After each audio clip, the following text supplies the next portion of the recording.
ଦେଖନ୍ତୁ ଆଜି ଆମେ ପ୍ରେସ୍ ମିଟ୍ ଡାକିଛୁ ଏସ୍ପି ନବରଙ୍ଗପୁର ନିର୍ଦ୍ଦେଶ ଅନୁଯାୟୀ ଗୋଟେ ସ୍ପେଶାଲ ଡେ ଷ୍ଟାର୍ଟ ହେଇଥିଲା ଯେଉଁଟାକି 8/5/2026ରୁ 15/5/2026 ପର୍ଯ୍ୟନ୍ତ regarding mobile lost and mobile missing ଉପରେ। ତ ଆମେ ଆମ ସବ୍ ଡିଭିଜନରେ ପାଖାପାଖି 54 ମୋବାଇଲ ଆମେ ରିକଭର କରିଛୁ ଆଜି, ଯେଉଁଟାକି ଯାହାର ମୂଲ୍ୟ ହେବ ଅନୁମାନିକ ମୂଲ୍ୟ 5 ଲକ୍ଷ ଟଙ୍କା ହେବ। ତ ଇଏ ମୋବାଇଲକୁ ଆମେ ଓନରକୁ ଡକାଇଛୁ ପ୍ରପର ଭେରିଫିକେସନ୍ ପରେ ଆଜି ସେମାନଙ୍କୁ ହ୍ୟାଣ୍ଡ ଓଭର କରିବୁ।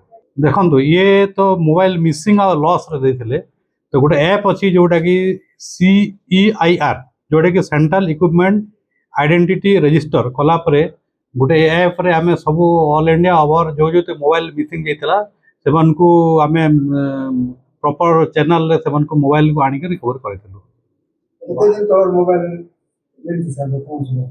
ଇଏ ପାଖାପାଖି ହେଇଯିବ ଆପଣଙ୍କର 6 ମାସ ବର୍ଷେ ଆଗରୁ ଯେଉଁ ମୋବାଇଲ ଗୁଡ଼ାକ ମିସିଂ ହେଇଥିଲା କି ଲଷ୍ଟ ହେଇଥିଲା ସେ ମୋବାଇଲ ଗୁଡ଼ାକ ପ୍ରାୟ ସବୁ ରିକଭରି ହେଇଛି। ଟୋଟାଲ 54 ମୋବାଇଲ ଆମର ରାୟଗଡ଼ ଆଉ ଉମରକୋଟ ଏରୁ ରିକଭରି ହେଇଛି। ତ ସ୍ପେସିଫିକ 54 ଭିତରେ ଏମିତି 20 ଖଣ୍ଡେ ହେଇଯିବ ବାହାରୁ, ଯେଉଁଗୁଡ଼ାକୁ ବାହାରୁ ଷ୍ଟେଟରୁ ଆସିଛି ଏଗୁଡ଼ାକ।